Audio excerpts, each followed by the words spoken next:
exactamente hicieron los Beatles en ocultar la muerte de, bueno, de Paul. Entonces, tenemos otra declaración de quién recibe el documento, porque unos dicen que es falso y que este es una grabación, pero otros dicen que es verdadero, y ahí está la polémica. No se ponen de acuerdo. Veamos lo que señalan. Vamos a ver. I'm Joe Gilbert from Highway 61 Entertainment. On July 1st, 2005, we received an unsolicited package at our offices in Hollywood, California. There was no return address, but it was postmarked in London. Inside was a mini cassette player and 2 mini cassette tapes. The tapes were labeled The Last Testament of George Harrison. On the tapes was the voice of a man claiming to be Beatle George Harrison. He told an incredible story. For 5 years we tried to authenticate these tapes using 3 different forensic labs, but each test proved inconclusive. Ahí está, el documento de la controversia. Lo que nosotros hicimos oportunamente fue, bueno, contar esta historia. Unos se enojaban por las redes sociales, ¿cómo es posible? Esto es una barbaridad. Otros estaban de acuerdo. Lo cierto es que es muy interesante comenzar a observar y también hacer algunas comparaciones, porque lo que nosotros, los siguientes testimonios que tenemos son grabaciones que son las transcripciones de este mismo testamento de George Harrison. No es la voz de George Harrison la que nosotros vamos a escuchar, sino que es una voz que replica el documento encontrado que se envió a esa radio en el año 2005. Pero esa es la controversia. Y como tú decías, una vez que muere George Harrison, Paul McCartney, en este accidente, bueno, los Beatles son tomados por el servicio de inteligencia británico y les dicen que tienen que ocultar esta muerte por temor a que haya una especie de suicidio colectivo. Es decir, todo esto se habría inventado para evitar un suicidio colectivo de muchísimas mujeres que estaban enamoradas de Paul. Tenemos que entender que el fenómeno de la Beatlemanía, estos son ya datos duros propios de lo que significa para el mundo occidental en aquel entonces, para la historia de la música popular, un cuarteto de rockeros británicos que habían tomado toda la herencia del rock, del blues, sobre todo norteamericano, y desde las Islas Británicas, junto a otros proyectos como los Kings, los Who, los Rolling Stones, habían construido un lenguaje propio, nuevo, y lo habían exportado a todo el mundo y se había convertido en un fenómeno pop sin precedentes, algo realmente insólito. Y ellos estaban en aquella época donde esta leyenda, ¿no?, se sitúa en el ojo del huracán. O sea, la muerte de un Beatle en ese instante, en ese momento, efectivamente podía causar una debacle. Recordemos cómo llegaban sus giras, cuando bajaban de los aviones, en los estadios, en las calles. Era un caos social. Las policías se veían desbordadas. No tenían capacidad humana de detener esas hordas de adolescentes desquiciadas con tal de obtener un mechón de Ringo, de Paul, de John, en fin. Efectivamente, uno tiene que recordar lo que fue la década de los 60 en ese sentido. Fue la década, bueno, de la revolución hippie, de la pastilla anticonceptiva y de, bueno, de un despertar también mucho más revolucionario. Es decir, uno tiene que saber, o sea, uno cuando ve los fanáticos hoy en día en los estadios, claro, es más o menos normal, pero esa década de los 60, como tú muy bien lo señalaste, fue la primera, donde aparecen estas mujeres, sobre todo siguiendo primero, hay que hablar siempre de Elvis Presley, con su movimiento pélvico que dejó a todas, pero locas pues, en su momento dado. Los que siguieron a Elvis Presley en gran medida y que de alguna forma lo tratan de opacar en un momento dado, los Beatles. Entonces generaban lo que generaban los Beatles en su momento dado.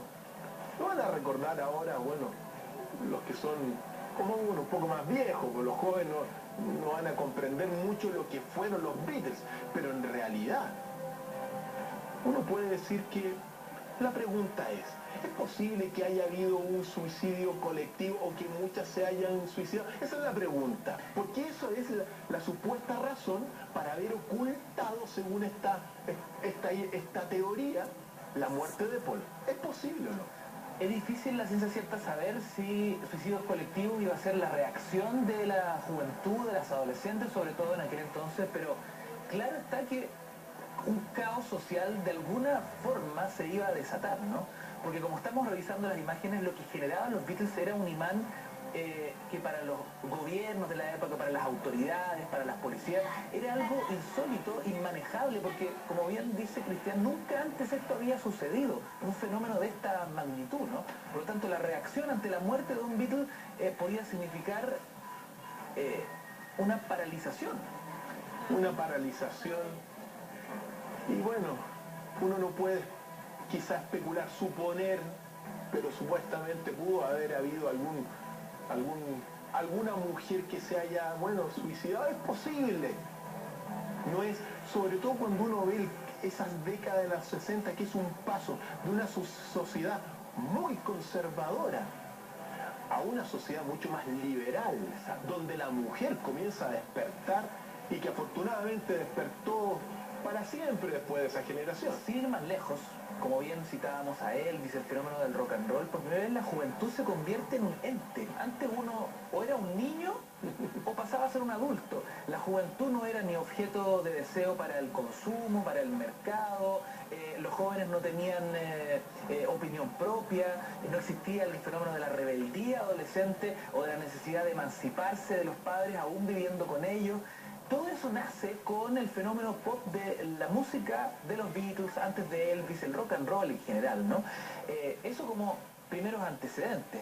Insistimos entonces en que no sabemos qué hubiese pasado, pero la noticia de la muerte de un Beatle en la cresta de la ola, como era su carrera en aquel entonces, iba a significar una debacle de aquellas. Así es.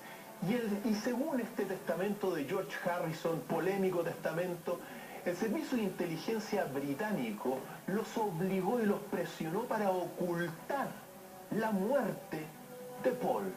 Se oculta la muerte. Vamos a revisar un nuevo... Tenemos una declaración en torno a esto. En torno a esto y precisamente de esta confesión de George Harrison. Veamos. Maxwell led us to a draped body and slowly raised the cover. John was sobbing uncontrollably. What we saw was ghastly. It was a body with a decapitated head next to it in a pool of blood. We stood in disbelief at the horrific sight.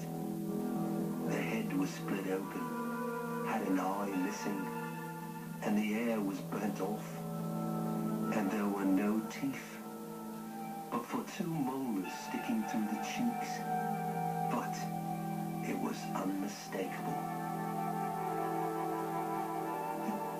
Is this Paul McCartney? Maxwell asked somberly. Yes, we confirmed, now all crying. Maxwell then said, he kind of looks like a walrus, doesn't he? John raised his fists and began pummeling Maxwell, screaming, no! I am the walrus, not him. I am the walrus. I am the walrus. A swift punch to the gut left John gasping for air on the ground. We gathered him up and walked back to the van in utter disbelief.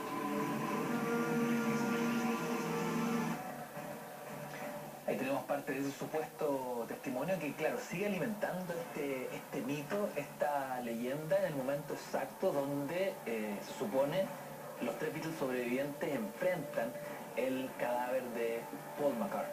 Bueno, también esto lo plantean muchos hoy día como una explicación para, revivir a partir del año 2005 un poquito la leyenda de los Beatles que había. Bueno, los Beatles son famosos desde aquel tiempo, pero claro, han bajado un poco la popularidad, evidentemente, y que muchos dicen que se inventó esta historia para subir un poco y ponerlos de nuevo en la palestra. Sea lo que sea, son parte de estas leyendas populares fundamentales porque Sucede que después de la muerte, cuenta el testamento, se hizo un concurso, y es un concurso de un doble de Paul. Ya. Y ese concurso fue efectivo. Es decir, el doble de Paul se convocó y nunca se supo quién había sido públicamente el ganador. Pero se convoca esto para poder, según esta teoría, captar a alguien parecido a Paul que lo pudiese reemplazar. Y son las imágenes, las supuestas imágenes del Paul real y el Paul falso, ¿no? Así es, el falso Paul, que se le llaman, William Campbell. Entonces, aquí comienza de alguna forma, bueno, todas las especulaciones, porque unos dicen, ¿cómo es posible que lo hayan reemplazado si este canta tan fantásticamente como el anterior, o es tan virtuoso como el anterior? Bueno, y se tiene razón en lo que se señala. Pero muchos han comenzado a observar también que, bueno, que las fisonomías van cambiando con el tiempo, y uno puede decir, bueno, es lógico que cuando se van haciendo más viejos, van cambiando. Pero lo cierto es que según la conspiración, al falso Paul le pusieron, bueno, le hicieron en realidad, era muy parecido, y le hicieron una cirugía plástica que lo ayudó a hacer, bueno, a tomar el rol que iba a faltar en la banda original de los Beatles. Todo esto, sea lo que haya surgido, y aquí viene la parte quizá más sabrosa de esta decodificación, porque según todo lo que cuenta en el testamento, los Beatles comenzaron a través de las portadas de sus discos a enviar mensajes a toda la fanaticada y de alguna forma a liberarse de esta supuesta carga impuesta por el M16, el servicio de secreto de